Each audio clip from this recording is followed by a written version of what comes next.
अगली चीज है, मान लो ये जो पानी का ग्लास है, सबसे पहले एग्जांपल करनी है इसकी। मान लो एक वेसल है, ऐसे करके एक वेसल है,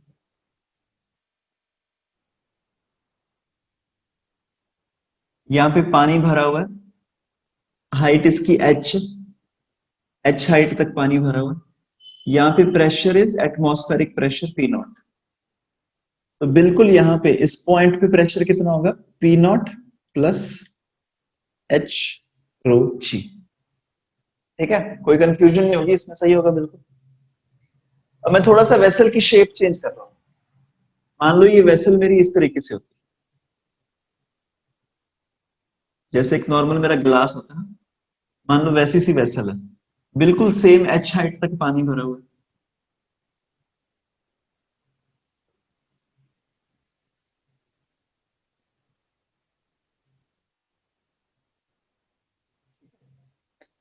तो यहां पे अगर ऊपर तुम्हारा प्रेशर था पी नॉट,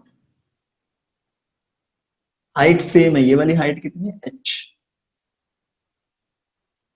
तो सबसे नीचे इस पॉइंट पे प्रेशर कितना आ जाएगा, P naught plus H rho जी। ठीक है, क्योंकि हाइट से प्रेशर चेंज होता है, सेम लिक्विड है, यहां भी पानी है, यहां भी पानी है, हाइट सेम है, इसकी भी एच है, हमने वेसल की थोड़ी सी शेप बदल दी, शेप से फर्क नहीं पड़ता। एक मैं तीसरी तरह की शेप लेके देखता हूँ यहाँ पे। मान लो मेरी वेसल है कुछ ऐसी,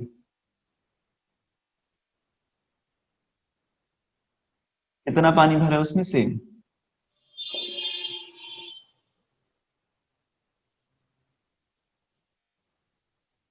यहाँ पे अगर प्रेशर है पी नॉट, तो सबसे नीचे वाले पॉइंट पे प्रेशर कितना आ जाएगा, सेम हाइट है एच, सबसे नीचे वाले पॉइंट पे प्रेशर आ जाएगा P naught plus H rho जी।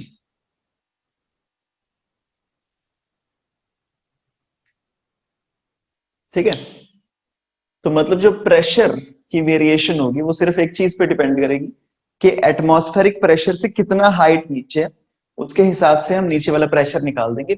ऊपर वाला pressure P naught plus H rho जी। ओके, सही है कशिश। लेकिन इसमें ना तुम्हारे मन में शायद एक क्वेश्चन आया होगा कि भाई ये वाला जो वेसल है, मान लो इनका बेस एरिया सेम है, कि ये जो नीचे लेंथ है 10 सेंटीमीटर, इसकी भी लेंथ 10 सेंटीमीटर, इसकी भी तुम लगा लो 10 सेंटीमीटर। अगर इनका बेस एरिया सेम है, तो तुम देखो इस वाले बीकर में जो पानी की वॉल्यूम है, अगर वो वॉल्यूम V1 है, पानी की वॉल्यूम इसमें V1 है, तो इस वाले बीकर में पानी की वॉल्यूम V2 होगी,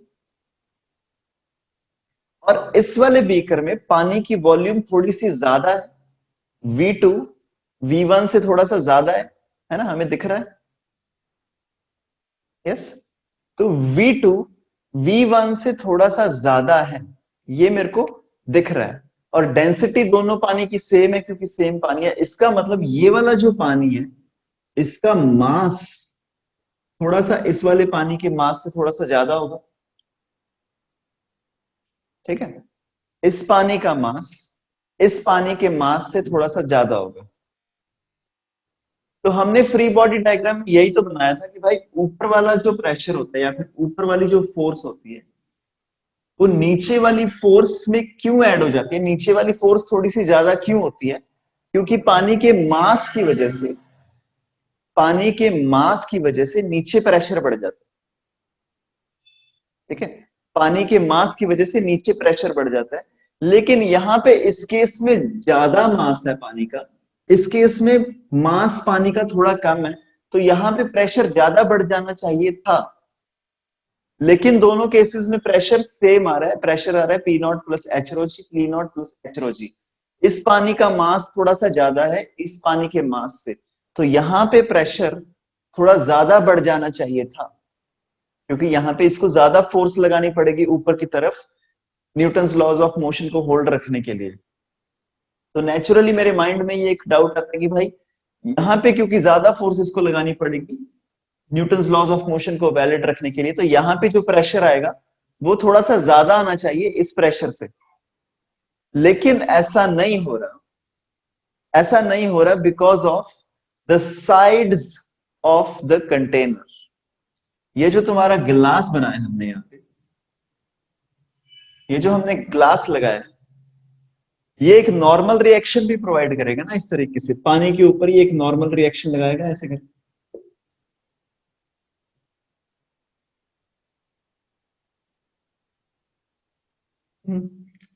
ये नॉर्मल रिएक्शन के कुछ हॉरिजॉन्टल कंपोनेंट्स होंगे, कुछ वर्टिकल कंपोनेंट्स होंगे। जो इनके हॉरिजॉन्टल कंपोनेंट्स होंगे ये वाले एन कॉस थीटा, ये वाला कंपोनेंट, ये सारे तो आपस में कट जाएंगे हॉरिजॉन्टल कंपोनेंट्स। लेकिन ये जो नॉर्मल रिएक्शंस होंगे, इनके जो वर्टिकल कंपोनेंट्स होंगे ऊपर की तरफ, वो सारे ऐड हो जाएंगे।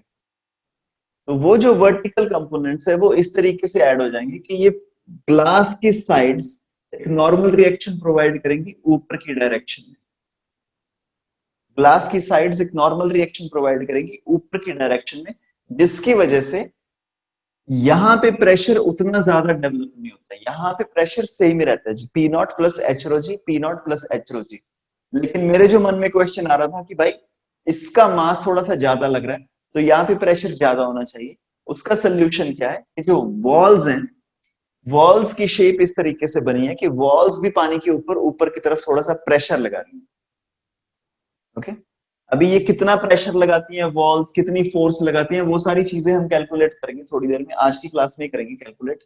लेकिन फिलहाल मेरे को इतनी चीज समझनी है कि भाई कोई भी कंटेनर है, कोई भी वेसल है, किसी किसी भी शेप का वो वेसल हो, अगर ऊपर पी नॉट प्रेशर है तो मैं एच हाइट पे अगर मैं जाऊंगा तो प्रेशर बन जाएगा पी नॉट प्लस एच रोज। ठीक है, प्रेशर बन जाएगा P naught plus H rho जी। ठीक है कशिश, सही है, समझ आया? अभी हम थोड़ी देर में डिस्कस करेंगे कि ये साइड्स वाला प्रेशर निकालना कैसे है, बट आई होप अभी तक जो हम कर रहे हैं उतना तुम्हें समझ में आ गया होगा। ठीक है, तो अभी तक मैंने डिस्कस किया कि हम्म, कि जब मैं डेप्थ के साथ नीचे चला जाता हूँ, डेप्थ के साथ जब मैं नीचे नीचे चला गया पानी में, तो प्रेशर में क्या वेरिएशन आती है। अभी हम लेफ्ट राइट जाके देखते हैं थोड़ा। मतलब मान लो तुम्हारे पास ऐसे बड़ा सा पॉन्ड है, ओके, इसमें पूरा पानी भर रखा है तुमने, यहाँ पे ऐसे पानी भरा हुआ है, यहाँ पे ऊपर एटमॉस्फेरिक प्रेशर पी नॉट, और यहाँ पे कहीं पे किसी पॉइंट पे एक प्रेशर है मान लो P1, और यहाँ पे किसी पॉइंट पे प्रेशर है P2, मतलब ऐसे हॉरिजॉन्टल लाइन में P1 और P2, और इन दोनों के बीच का डिफरेंस है H। तो अगर मैं हॉरिजॉन्टली H डिस्टेंस ऐसे मूव कर जाऊं पानी के अंदर, मतलब मैंने पानी के अंदर हाथ डाल दिया, एक प्रेशर फील हो रहा है मेरे को, फिर मैं अपना हाथ पकड़ के हॉरिजॉन्टली ऐसे मूव कर दूं, तो प्रेशर में कितना डिफरेंस आएगा। वैसे मेरे को ये अपने एक्सपीरियंस से पता है कि जब मैं बाल्टी में हाथ डालता हूँ तो प्रेशर यहाँ पे और यहाँ पे प्रेशर सेम आएगा, क्योंकि अगर एक बहुत बड़ा पॉन्ड है, तुम स्टेयर्स पे जब नीचे उतर के उसमें हाथ डाल देते हो, ठीक है, थोड़ा सा प्रेशर फील होता है, फिर थोड़ा सा दूर जाके तुम वहां पे थोड़ा सा अंदर हाथ डाल के देखो, उतना ही प्रेशर फील होगा। तो मेरे एक्सपीरियंस से मेरे को पता है कि भाई यहाँ पे जो प्रेशर होगा वही प्रेशर यहाँ पे होगा। लेकिन अब हमें इसको फिजिक्स की टर्म्स में डेराइव करना है, तो हम क्या करेंगे, यहाँ पे एक ले लेंगे इमेजिनरी सिलेंडर। यहां से एक इमेजिनरी सिलेंडर जिसका एरिया होगा ए और जिसकी लेंथ होगी एच, इसको मैं यहां से उठा के बाहर कर रहा हूं। तो ये इमेजिनरी सिलेंडर को मैं यहाँ पे बाहर ऐसे लेके आ रहा हूं,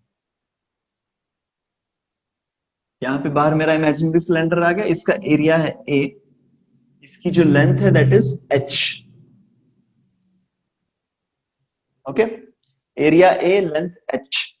यहाँ पे एक प्रेशर लग रहा है P1 इस डायरेक्शन में, P1। यहाँ पे एक प्रेशर लग रहा है P2। हमें कैलकुलेट करना है P1 और P2 में कितना डिफरेंस है, P1 P2 से कितना ज्यादा है या फिर P2 P1 से कितना ज्यादा है। हमें अपने एक्सपीरियंस से पता है P1 और P2 इक्वल है, लेकिन हम इसको थोड़ा कैलकुलेट करते हैं फिजिक्स के हिसाब से। अब ये क्योंकि स्टैटिक पानी है, स्टैटिक पानी का मतलब क्या है, acceleration is equal to zero. Acceleration is equal to zero का मतलब क्या है, net force acting on this cylinder is equal to zero. तो जो फोर्स लेफ्ट से लग रही होगी वही फोर्स राइट से लग रही होगी। लेफ्ट से कितनी फोर्स लग रही है? प्रेशर लग रहा है P1, प्रेशर लग रहा है P1, तो फोर्स कितनी लगेगी लेफ्ट से? P1 into area. और राइट से कितनी फोर्स लगेगी? प्रेशर लग रहा है P2, तो फोर्स कितनी लगेगी? P2 into area. हमारा एरिया एरिया कट जाएगा, P1 is equal to P2। Okay, मतलब एक फ्लूइड के अंदर, एक स्टैटिक फ्लूइड के अंदर अगर मैं हॉरिजॉन्टली मूव करूं तो मेरे प्रेशर में कोई भी चेंज नहीं आता। अगर मैं हॉरिजॉन्टली स्टैटिक फ्लूइड के अंदर मूव करूं तो प्रेशर मेरा हमेशा सेम रहता है, लेकिन अगर मैं डीप जाऊं, अंदर जाने की कोशिश करूं, तो जो मेरा प्रेशर होता है, that pressure is always H rho g का डिफरेंस आ जाता है। अगर मैं एच हाइट अंदर चला जाऊंगा तो नीचे जाके pressure is equal to P naught plus H rho g, लेकिन हॉरिजॉन्टल में प्रेशर सेम रहता है P1 और P2। अब यहाँ पे एक और बहुत इंपॉर्टेंट चीज जो मैंने कल तुम्हें बताई थी, आइडल फ्लूइड को मैंने क्या बोला था? Ideal fluid is equal to non viscous. Non viscous का मतलब क्या है? एक लेयर दूसरी लेयर पे कोई टेंजेंशियल फोर्स नहीं लगा रही। अब ये लेयर, ये वाली लेयर पे कोई भी फोर्स इस डायरेक्शन में नहीं लगा रही, ऐसे नहीं लग रहा या फिर ऐसे नहीं लग रहा। तो क्योंकि कोई टेंजेंशियल फोर्स नहीं लग रही, तो इसीलिए हमने यहाँ पे दो ही फोर्सेस ली, P1A और P2A। अगर ये लिक्विड नॉन विस्कस होता, अगर ये नॉन विस्कस लिक्विड होता, फिर उसके बाद यहाँ पे कोई ना कोई टेंजेंशियल फोर्स लगनी थी, जिसको फिर हमें अकाउंट फॉर करना पड़ता। इसलिए जो कल मैंने आइडल फ्लूइड की दो प्रॉपर्टीज बताई थी, कि पहली प्रॉपर्टी आइडल फ्लूइड की क्या होती है, कि ये होता है इनकॉम्प्रेसिबल, और दूसरी प्रॉपर्टी क्या हुई थी आइडल फ्लूइड की? Non viscous. तो नॉन विस्कस वाली property is also very important because of this particular fact, क्योंकि अगर ये फ्लूइड आइडल था लेकिन ये नॉन विस्कस ना होता, तो हमारी यहाँ पे सारी कैलकुलेशन गड़बड़ा जाती, क्योंकि हमने ये एज्यूम कर रखा है कि एक लेयर दूसरी लेयर के ऊपर कोई भी टेंजेंशियल फोर्स नहीं लगा रही। ठीक है कशिश, सही है? Yes sir. ओके, तो अभी हम इसके करेंगे कुछ क्वेश्चंस, और जिस तरीके के क्वेश्चंस इसके पूछे जाते हैं तुम्हारे कॉम्पिटिटिव एग्जामिनेशंस में। लेकिन उससे पहले ना मैं थोड़ा सा डेंसिटी वाली चीज तुम्हें एक बार फिर से रिवाइज करा देता हूँ। वैसे तुम्हें आ जानी चाहिए, 9th क्लास की चीज है ये। एक छोटा सा क्यूब है 1 सेंटीमीटर का। 1 सेंटीमीटर कितना होता है? इतना सा, ठीक है? एक इतना सा क्यूब है, 1 centimetre bye 1 centimetre bye 1 centimetre, तुम्हें दिख भी नहीं रहा होगा।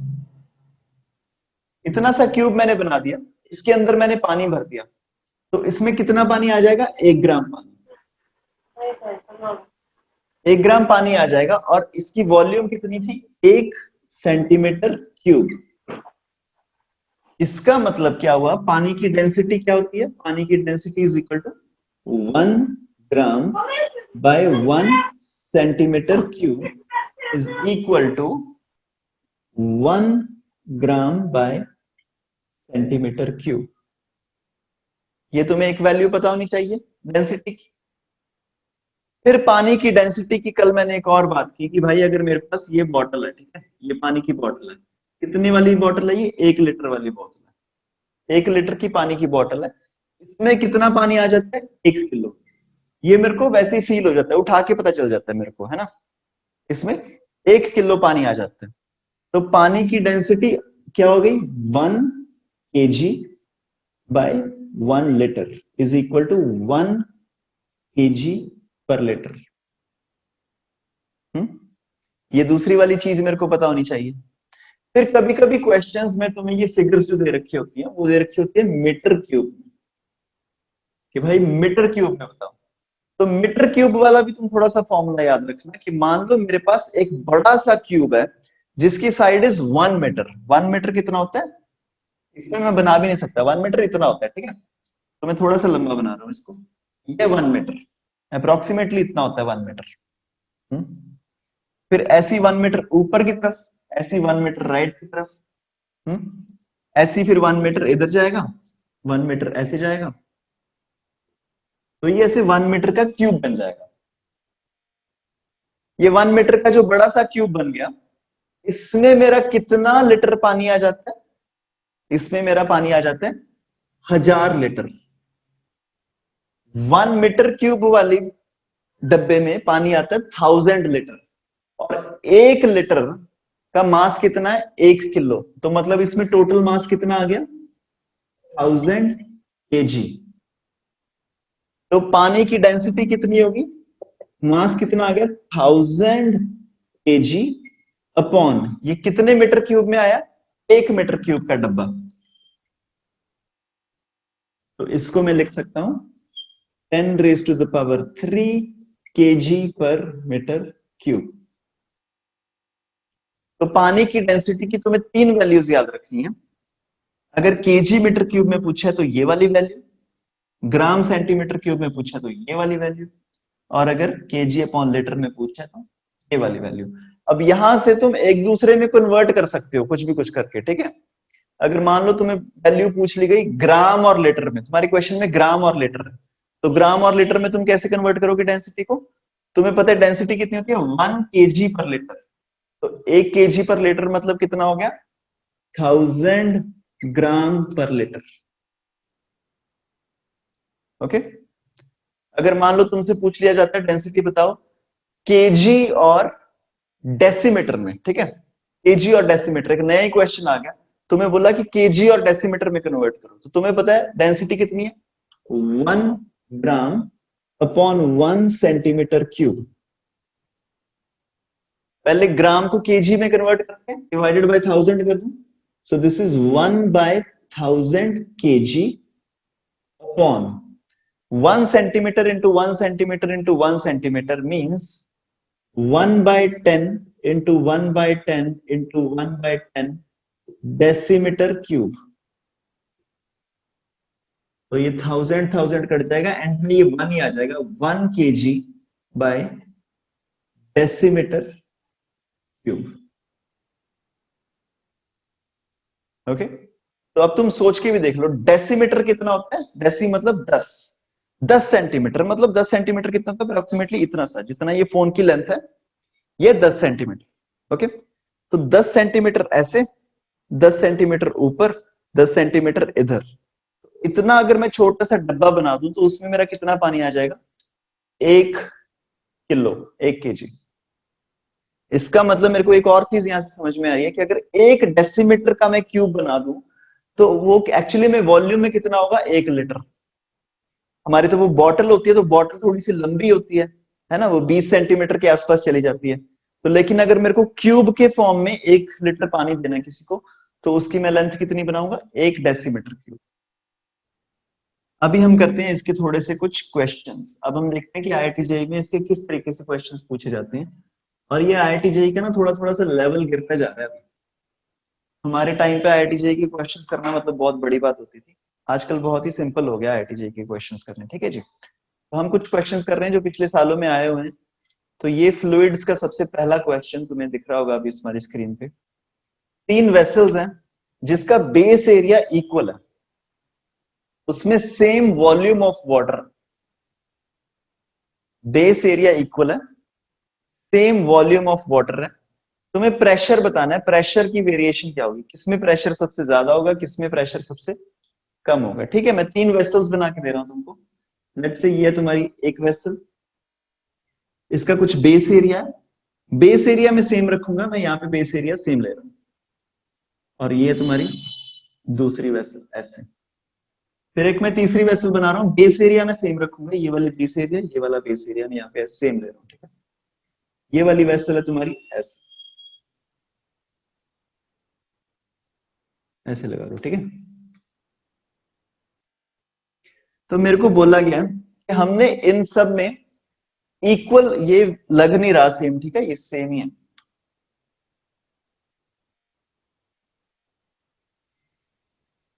ओके, तीनों वेसल्स का बेस एरिया सेम है, मतलब कि अगर ये डिस्टेंस x है तो ये डिस्टेंस भी x है, ये डिस्टेंस भी x।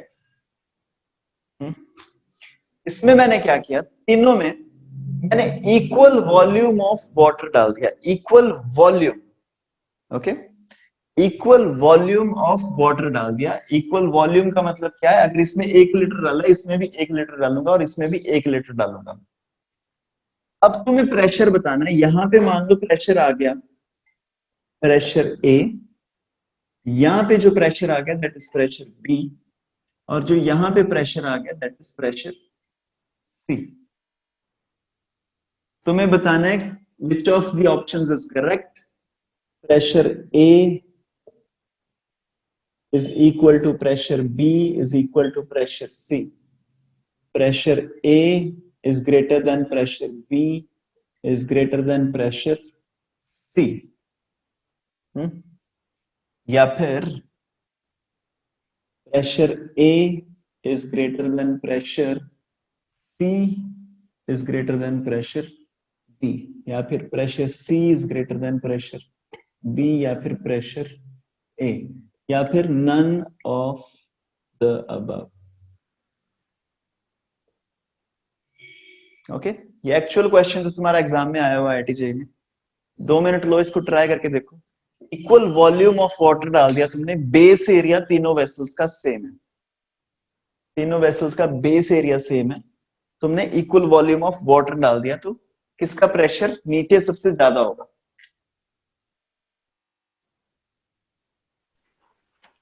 Sir PA is equal to PB is equal to PC. PA equal to PB equal to PC। Alright, थोड़ा सा समझा दो क्यों हुआ ऐसा।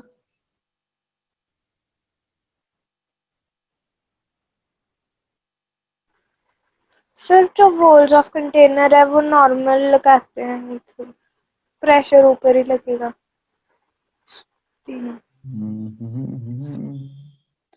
ऑलराइट ठीक है जी। तो हमने पढ़ा कि अगर ऊपर एटमॉस्फेरिक प्रेशर है तो नीचे प्रेशर का फर्क पड़ेगा सिर्फ हाइट से। अगर हाइट ज्यादा है तो प्रेशर ज्यादा, हाइट कम है तो प्रेशर कम। ओके, तो पहले इसमें मैं पानी डालता हूं क्योंकि ये सिंपल वेसल लग रही है, मेरे को समझ में आ जाएगा। तो इसके एक्स बेस है, इसमें मैं पानी डालता हूं। मान लो इसमें पानी आ गया यहां तक, एच हाइट, एच हाइट तक इसमें पानी भर गया। फिर ये जो सेम वॉल्यूम ऑफ वाटर था, मान लो 1 लीटर हमने इसमें भरा, यही सेम वॉल्यूम ऑफ वाटर जब मैंने इसमें भरा तो इस पानी की भी कुछ हाइट हो जाएगी। वो हाइट इस एच से ज्यादा होगी या कम होगी? सर कम होगी। कम होगी, राइट। तो यहां पे जो एच होगा ये कुछ ऐसा एच होगा मेरा, टम टम टम टम टम टम टम। ये जो एच बन गया मेरा, ये कुछ ऐसा होगा H1। ये H1 एच से थोड़ा सा छोटा होगा। फिर ये सेम वॉल्यूम ऑफ वाटर, जो यहाँ पे पानी है वही यहाँ पे पानी है, अब मैं इसमें डालने जा रहा हूँ। तो यहाँ पे जो मेरी हाइट होगी वो कहाँ पे होगी? H1 H के बीच में होगी कि ज्यादा होगी कम होगी? कहाँ पे होगी इसकी height? Equal volume of water अब हम इसमें डाल रहे हैं, ये बेस एरिया सेम है।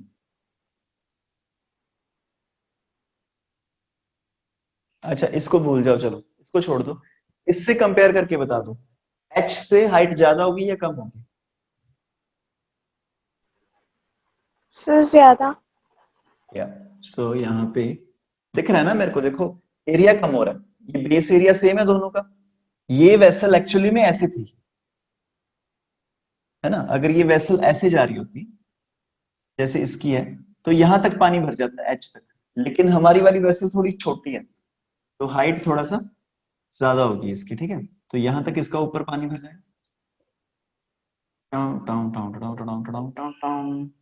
चलो जी, यहाँ पे हवा है, हवा का मतलब प्रेशर पी नॉट, यहाँ पे हवा मतलब प्रेशर पी नॉट, यहाँ पे हवा मतलब प्रेशर पी नॉट। ओके, तो अगर यहाँ पे प्रेशर पी नॉट है, अब इसकी height is equal to H, इसकी height is equal to H2। तो पी ए को मैं लिख रहा हूं, P A is equal to P naught plus H2 rho ji.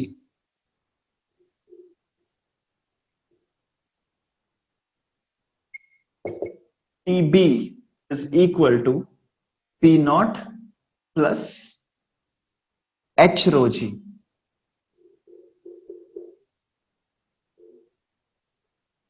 PC is equal to P naught plus H1 rho G.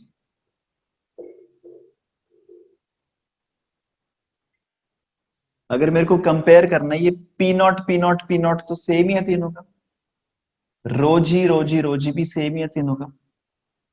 H2 सबसे बड़ा है, H सेकंड नंबर पे, H1 थर्ड नंबर पे। इसका मतलब सबसे बड़ा कौन सा हो गया? PA। सेकंड नंबर पे कौन हो गया? PB। थर्ड नंबर पे PC। So PA greater than PB greater than PC is the correct option.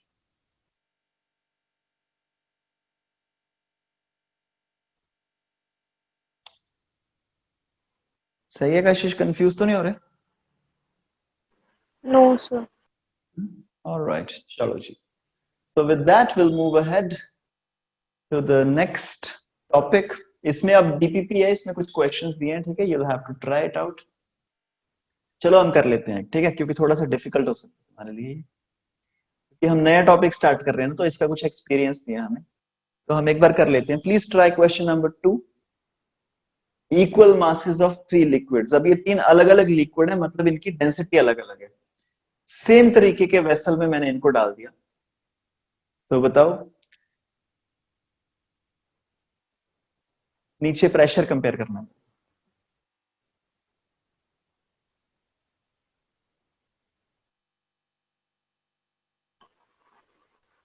Sir, PA greater than PB greater than PC. PA greater than PB greater than PC। तो ये मैंने कैसे किया, एक बार मैं तुम्हारी approach ही दोबारा से कर रहा हूं। हमने 3 सेम तरीके के वेसल्स लिए, ये हमें दे रखा है क्वेश्चन में, बिल्कुल सेम वेसल्स है, बिल्कुल एग्जैक्टली सेम कॉपी है एक दूसरे के, बेस एरिया भी मिलता है, सब कुछ मिलता है। और मेरे पास इसमें दे रखे हैं मेरे को 3 फ्लूइड्स, 3 अलग अलग फ्लूइड, ठीक है? अब इसमें मैं A को डालूंगा, इसमें B को डालूंगा, इसमें C को डालूंगा। फ्लूइड्स के बारे में मेरे को क्या बता रखा है कि हमने उनका इक्वल मास डाला। A वाले का M मास डाला, B वाले का भी M मास डाला, C वाले का भी M मास डाला, और उनकी डेंसिटी मेरे को दे रखी है। Density of A is greater than density of B is greater than density of C। तो अगर मैं इसमें A डाल रहा हूं, तो इसकी हाइट सबसे कम आएगी या सबसे ज्यादा आएगी? Sir, ज्यादा। हाइट सबसे ज्यादा। ओके, कैलकुलेट करते हैं हम थोड़ा सा। Density is equal to mass upon volume. तीनों का मास सेम डाला, ये मेरे को क्वेश्चन में दे रखा है ना? तीनों का हमने सेम मास डाला है, सेम मास डाला है, मतलब mass is equal to density into volume. Mass is equal to density into volume. Mass तीनों का सेम डाला है, मतलब डेंसिटी इंटू वॉल्यूम तीनों की सेम डाली है। This thing is a constant. तो A की डेंसिटी सबसे ज्यादा है, तो मतलब A की वॉल्यूम सबसे Sir, कम होगा।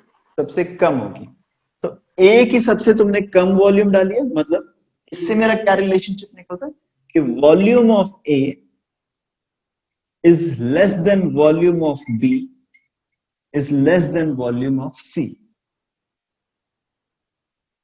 ओके, तीनों की वॉल्यूम इस रिलेशनशिप के साथ होगी। तो इसमें तुम लिक्विड का कम वॉल्यूम डाल रहे हो, इसमें लिक्विड का थोड़ा सा ज्यादा वॉल्यूम डाल रहे हो, इसमें लिक्विड का थोड़ा और ज्यादा वॉल्यूम डाल रहे हो, मतलब हाइट भी उसी हिसाब से वेरी होगी। Height of A is less than height of B is less than height of C। क्या ये भी सही है कशिश? Yes, sir. तो इस वाले में जो मैं लिक्विड भरूंगा, ये अलग लिक्विड है, इसकी डेंसिटी है रो A, इसकी हाइट आ गई H1।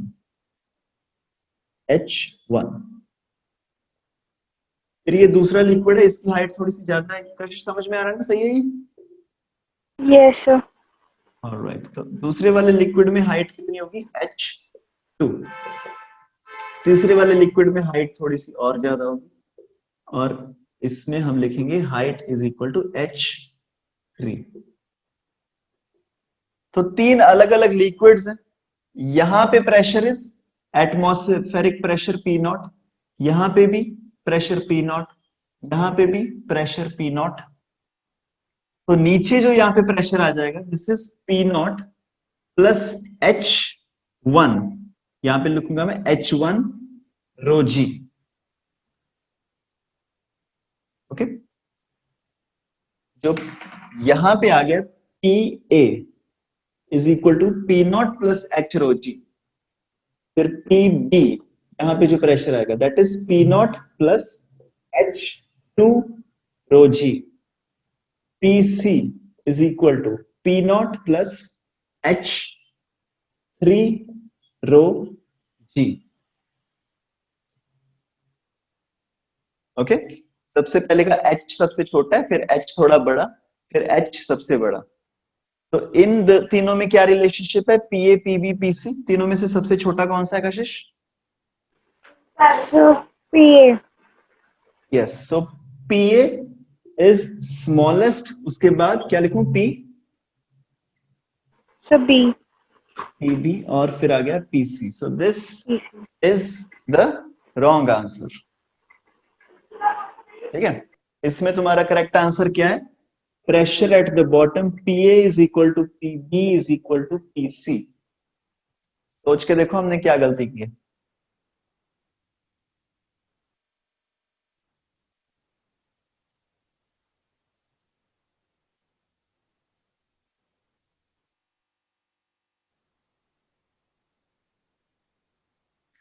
तीनों में अलग अलग मटेरियल डाला है ना हमने, सबकी डेंसिटी अलग अलग है।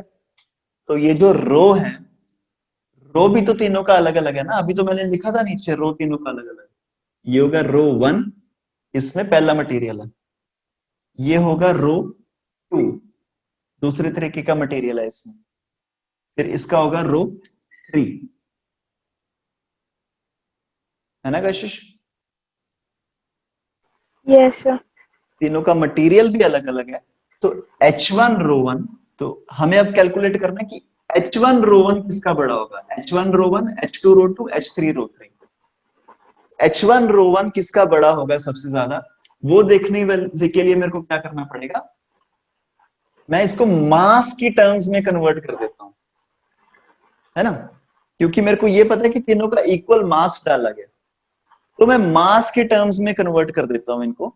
तीनों में से एक केस लेके दिखाता हूं पहले मैं, ठीक है तुम्हें? सबसे पहले वाला केस लेता हूं मैं, थोड़ा सा स्लो कर रहा हूं इसको क्योंकि मुझे ऐसा लग रहा है शायद कंफ्यूजिंग हो जाए। सबसे पहला इसका केस लेते हैं। तो यहां पे pressure P A is equal to ऊपर वाला प्रेशर पी नॉट प्लस ये height h1 plus density liquid की रो 1 इंटू जी। अब मैं चाहता हूं कि यार मेरे को ये ऐसा नहीं चाहिए, थोड़ा सा मैं इसको ना मास में कन्वर्ट करने की कोशिश करता हूं। तो मास क्या होता है? Density into volume. डेंसिटी तो मेरे पास है, वॉल्यूम नहीं है। तो वॉल्यूम के लिए मेरे पास हाइट है लेकिन एरिया नहीं है। तो मैं इसको अगर मल्टीप्लाई कर दूं एरिया से और डिवाइड कर दूं एरिया से, तो मैं ऐसे लिख सकता हूं इसको। Yes, sir. अब तुम देखो ये जो H1 है, H1 और area this is actually equal to volume. Volume. H1 and area is actually equal to volume, और volume and density is actually equal to mass। Mass. तो ये बन गया मेरा P naught plus mass into G, mg upon area.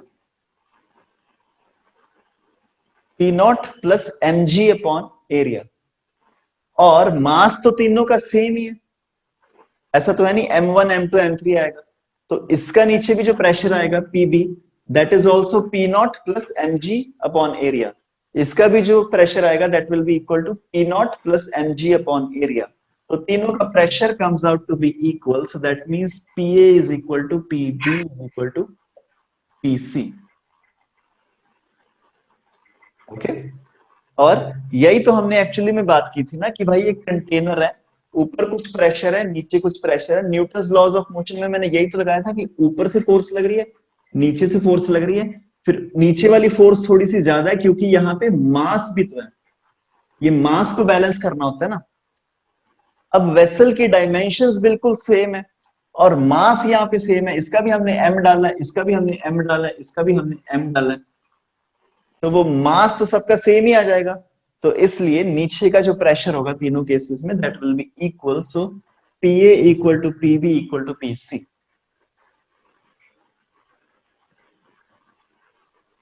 Okay Kashish, सही है ये? Yes sir. Okay, confusion तो नहीं हो रही? थोड़ा सा मेरे को पता है नया टॉपिक है ये, एकदम से जब नया टॉपिक होता है तो ग्रास्प करना थोड़ा सा मुश्किल होता है। हाँ, तो चलो ये हो गया डेप्थ के साथ मेरी वेरिएशन कैसे कैसे चेंज होती है फ्लूइड्स के अंदर, आइडल फ्लूइड्स के अंदर।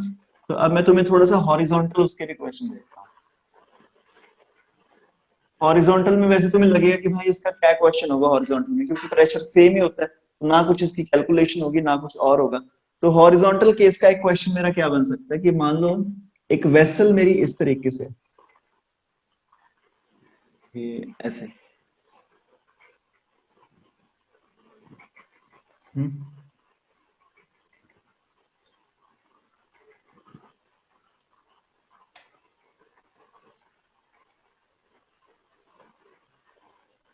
इस तरीके से एक वेसल है। इस वेसल की हाइट मेरे को दे रखी है यहाँ पे h, और इसमें मैंने पूरा का पूरा पानी भर दिया, पानी की डेंसिटी है रो। यहां पे अगर एटमॉस्फेरिक प्रेशर P0 है तो यहां पे एटमॉस्फेरिक प्रेशर P1 कितना होगा? तो एक्चुअली में ये जो नीचे वाला एटमॉस्फेरिक प्रेशर P1 है, this P1 will be equal to P0 plus H rho G। मतलब तुम्हारा एटमॉस्फेरिक प्रेशर सेम ही रहेगा, चाहे तुम्हारी पाइप सीधी है, चाहे तुम्हारी पाइप थोड़ी सी ऐसे घूम फिर के आ रही है। ओके, अगर हमें इसको प्रूव करना पड़ गया तो हम इसको कैसे प्रूव करेंगे कि सोचो कि यहाँ पे एक इमेजिनरी सिलेंडर है और यहां तक ये सिलेंडर तो सीधा ही आ रहा है, यहाँ पे तो कोई ब्रेक नहीं आई बीच में। मान लो कि हमने छोटा सिलेंडर बना दिया यहाँ पे H1 हाइट का, तो यहाँ पे कुछ प्रेशर आ जाएगा, मान लो इसको बोल देते हैं PA, ए पॉइंट पे। फिर यहाँ पे जो PA पे प्रेशर होगा वही सेम प्रेशर होगा PB पे, क्योंकि ये तो हॉरिजॉन्टल सिलेंडर ही है, हॉरिजॉन्टल में तो प्रेशर चेंज होता नहीं है स्टैटिक फ्लूइड में। तो यहां पे प्रेशर जो होगा PA, वही प्रेशर यहां पे होगा PB पे। फिर PB से नीचे तुम एक हॉरिजॉन्टल इमेजिनरी सिलेंडर बनाओगे ताकि तुम पहुंच जाओगे P1 पे, और इसकी हाइट में मान लेता हूं H2। ओके, तो अगर यहां पे प्रेशर था P0, यहां पे अगर P0 था तो PA पे कितना प्रेशर आ जाएगा? P0 प्लस H1 रो G, क्योंकि ये तो सिंपल ही है, H1 हाइट है, तो P0 plus H rho G। तो अगर यहां पे प्रेशर है P0 plus H rho G, तो यहां पे प्रेशर कितना आ जाएगा? क्योंकि ये हॉरिजॉन्टल सिलेंडर है तो सेम ही रहेगा, P0 प्लस H1 रो G। अब अगर यहां पे प्रेशर है P0 प्लस H1 रो G, तो यहां पे प्रेशर कितना आ जाएगा, कितना ऐड हो जाएगा? H2 रो G। तो टोटल प्रेशर कितना आ जाएगा? P0 प्लस H1 रो G प्लस ये वाली हाइट H2 रो G। सही है कशिश, यहां तक समझ में आया? Yes sir. अब यहां से मैं क्या कर रहा हूं, P0 प्लस रो जी को मैं कॉमन ले रहा हूं, रो जी मैंने ले लिया कॉमन, ब्रैकेट के अंदर बच गया H1 प्लस H2, ये H1 ये H2, H1 plus H2 is actually equal to H। तो ये बन गया P0 प्लस H रो जी। मतलब इसका मतलब क्या है कि फर्क नहीं पड़ता कि वेसल की शेप कैसी है। वेसल अगर तुम्हारी किसी भी तरीके की है, अगर मान लो मेरी वेसल ऐसी सी है, ठीक है, अगर ये मेरी वेसल है यहाँ पे ऊपर से ये खुला है, गिलास है यहाँ से, ठीक है। यहाँ पे अगर एटमॉस्फेरिक प्रेशर पी नॉट है, तो नीचे ये टेल वाले पॉइंट पे atmospheric pressure will be equal to P naught plus H rho g. तो बेसिकली वेसल की शेप से फर्क नहीं पड़ता कि तुम्हारा प्रेशर नीचे कितना होगा, वो सेम ही रहेगा हमारा formula, P naught plus H rho जी।